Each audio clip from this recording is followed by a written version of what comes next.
All right, so there we go. So repetition structure is a loop. We are going to cover two types of loops, a while loop and a for loop. A while loop is a condition-based loop, and I use these terms all the time, so make sure you memorize these. A while loop is a condition-based loop.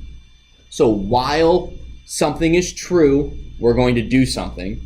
While something is not true, we're going to do something, right? It's the same Boolean expressions we had with if statements, but instead of if, it's while. So as long as this is true, do something. Instead of if this is true, do something, it's while this is true, or as long as this is true, do something. Or false. If this is false, do something. As long as this is false, do something. The other one is a for loop, and a for loop is is a count-based loop. That is a specific, you have a specific end, right? We are going to do this 10 times. Can you write a count-based loop using a condition-based? Yes. You can't do it the other way around. So if I said, for every student in this room, for the number of students in this room, ask, what's your name? So there's 11 people in here. That code will run 11 times. Does that make sense? For the number of students in class, do something. For the number of things in thing, do this. As opposed to, while this is true, do this. Right? So what this will do is basically it's a repeating if statement. A while loop is a repeating if statement. That's probably the best way to think of it. So we're going to do, let's go x is 10 while x equal 10, right? This is just like with an if statement. If x equal 10, print. Yeah. Oops. Right, so that's going to do it once. If I have while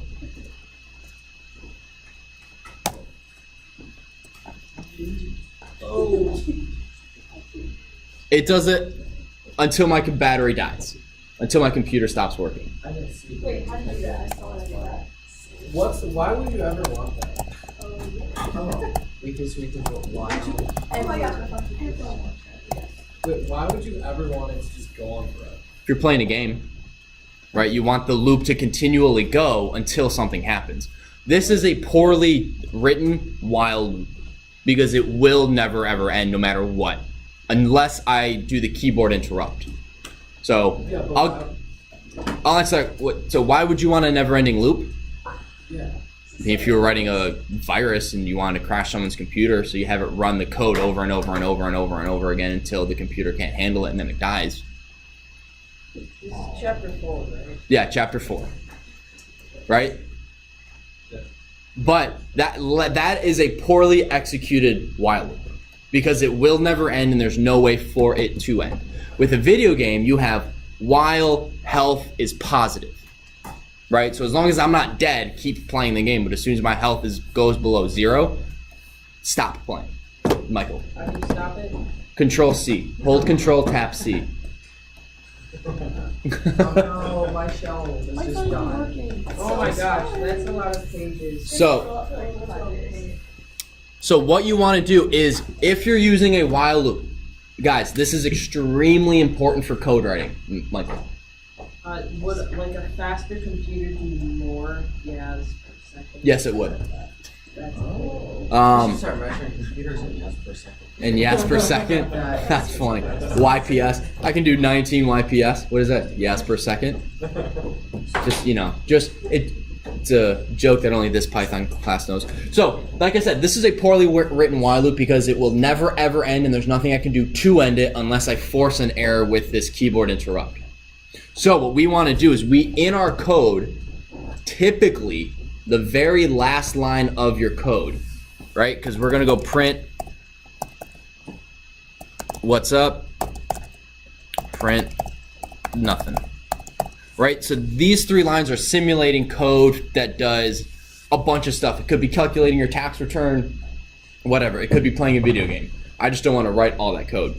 The last line in my while block, my while loop, the last line typically should be whatever variable this is. So we're going to go while is int input, what does x equal? And as long as I type 10, it's going to work. As soon as I type 1, it's over. So one application of this is, so let's go x equals yes. This is a really, really useful way to code. You ask the user, do you want to continue? Yes or no? Right. Yes. Exactly. How do you stop again? Control C. Hold Control, tap C. Michael, do you want to help him? There we go. So x is yes. Tab 2. While x equal yes, print. Then I'm going to get rid of all this. Do you want to continue? Yes/no. Right? So this is calculating my tax return or doing whatever. I continued. Oh, oops.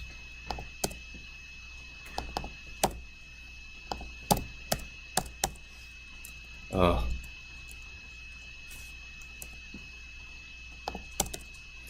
Do I want to continue? Oh, it's yes, not yeah. Changing this to yeah. How many mistakes can Mr. Stolter make on one simple loop? Right, so this is, whatever. It's this whatever code. I'm playing a video game or whatever. I beat the level. Do you want to continue? Yes. Do I want to continue? No. Loop is over. It's a condition because it's asking, it's something that you don't know when the end will be. Right? I don't know how many students are in this class, so I'm going to continue to ask the user, do you have more kids in the class? Yes. Do you want me to scroll up? Yeah.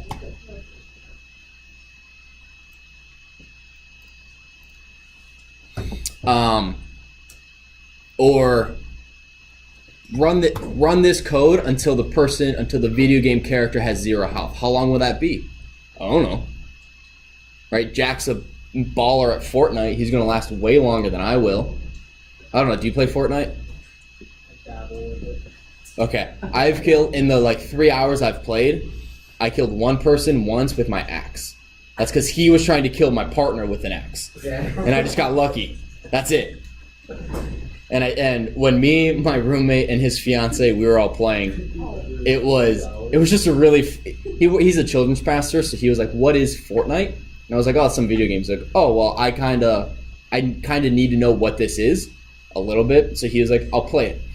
And I was like, "Well, I have an Xbox. I'll play it with you." And then his fiance came over. And she's like, "What are you guys doing?" We're like, "We're playing Fortnite." And she jumped in. She jumped in. No, you play Fortnite? Take back that ring. No.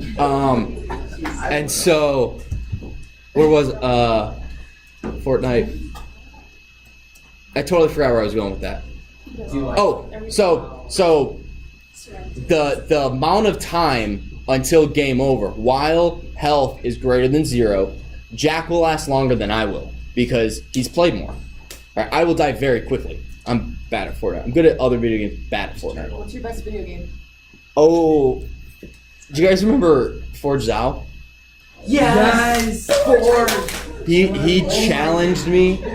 So I went on spring break with League of Legends. I went on spring break with the international kids in my first year here, and he challenged me to a Halo 3 tournament. Like, he goes, "I'm much better than you." And I didn't mean to laugh, but I was like, "No, you're not." And every time we played that week, my team always won. I always came out. If it was 1v1, I always won. If it was every man for himself, I won. My team always came in first. So he was always like, we need to play again. And I go, you will lose again. But probably Halo 3 I was really good at. Halo 2 I think was the best video game I was ever at. And Halo, that was like 10 years ago. Now I play mainly single player games, or I'll play online with only friends. So it'd be like my dad, my brother, and my dad's friend, which is awesome, and me on a squad of 4 playing other people. Did you ever take Victory Royale in Halo? I don't even know what that is. Victory Royale? What? It's a Fortnite thing. Oh, what up, Michael? So, I'm trying to do the code that you have right there, and it's saying X is not defined. You have. I defined X way up here. Oh, so would I put, what should I define X as? Whatever you want. It's your code. I start. But if I'm saying yes, If you want this code to go, X needs to equal before the loop. So just like with if statements, Abby, that's not very nice to your computer. Things coming up. Just don't know. I'll take a look at it in a sec. Just like with an if statement, can you evaluate a variable that has not been created? No. Okay. So can you run a loop as long as something that hasn't been created is equal to something? No. Of course not. Correct. So before you have this, whatever variable this is, it has to be defined prior to the loop. And then in a while loop, you want to redefine it inside the loop. Why do you want it inside the loop, Mr. Schulter? Great question. So if I do this, it's not going to let me do it. I got to open.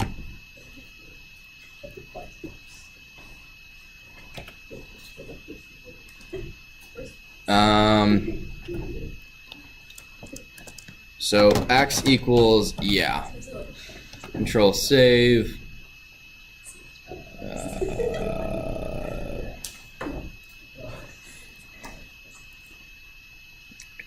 Student resources. So guys, what's gonna happen? How many times will this loop run before it stops? Infinite. We got one infinite. Who agrees? Until you say no. Until I say no. Until I say no. Oh wait, no. Infinitely run once. All right. Infinite. Raise your hand infinitely. Raise your hand once. What's that? Okay, Soren, did you raise your hand twice? No. No? You didn't. Once it will ask you. And Okay. then we'll continue it, but.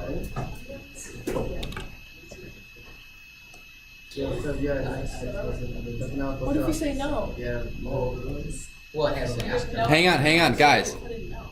Let's look at here. What's that? So, X is defined, yes? Yeah. Then this line, at this point, does X equal yeah? Yes. Okay, so then it's going to execute this code, and this code, and then what does it do? It jumps, exactly, X still equals yeah, so it jumps back to the while loop. To fix this, I would go, actually I need that. To fix it, now it's going to ask,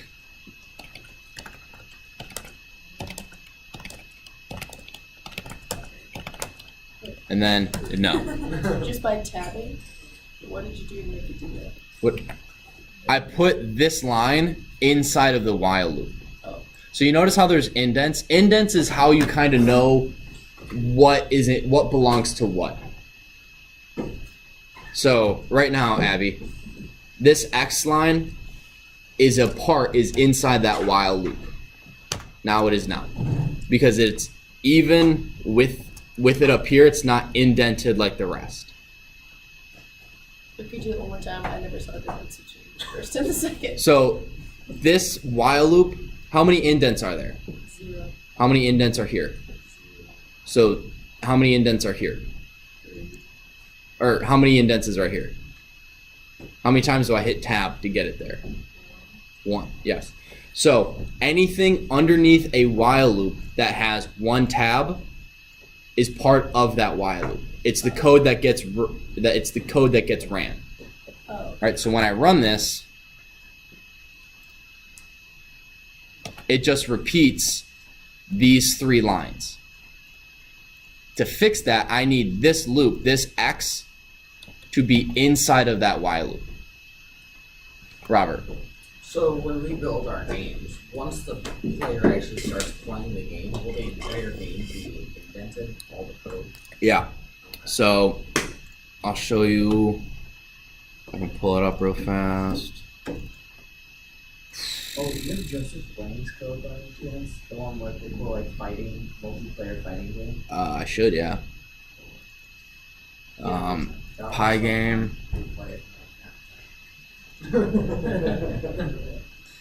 Winning or losing. I think this is it. So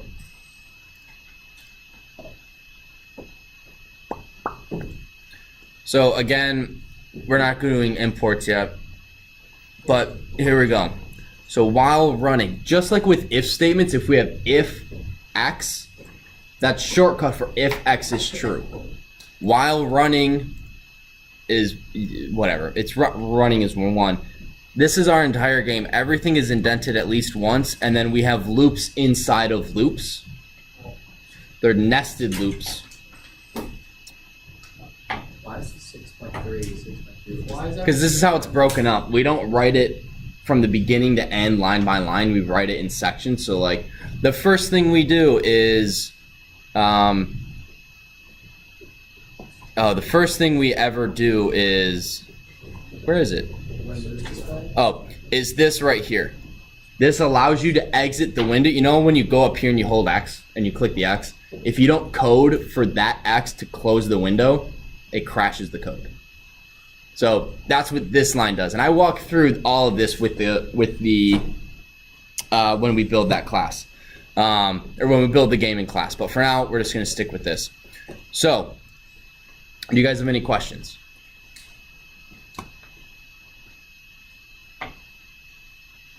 Michael. So, what kind of code would different, like, different physics? Is that just Depends on how you want to code it. You can code it that coding physics, like gravity, is challenging. Totally doable. People do it all the time. It just takes a lot of, okay, so math, when I hit this button, it needs to go up. And you may need to go to like Mr. Tollefson or something and be like, hey, what's the formula for gravity? If something is falling, like, because it's like, if you go up with a certain initial velocity, at what point is your acceleration 0 and then you start coming back down? So that depends on the weight of the object. So you would have to implement the weight of the object code. You'll have to edit it a little bit to make it work for coding, but you can make it to where everything is always going down at 8 pixels a cycle, and then when they hit a button, it goes up at 16 pixels a second or a cycle until it hits 3 cycles. So it goes up 48 and then it falls back down. Will we be able to do something like that? Yeah, you'll have to think it through and code it how you want to match your game, but yeah, it's totally doable. I've had probably at least one kid a semester implement gravity in some way, shape, or form. So, all right, I have less than a minute, so I'm going to stop the recording.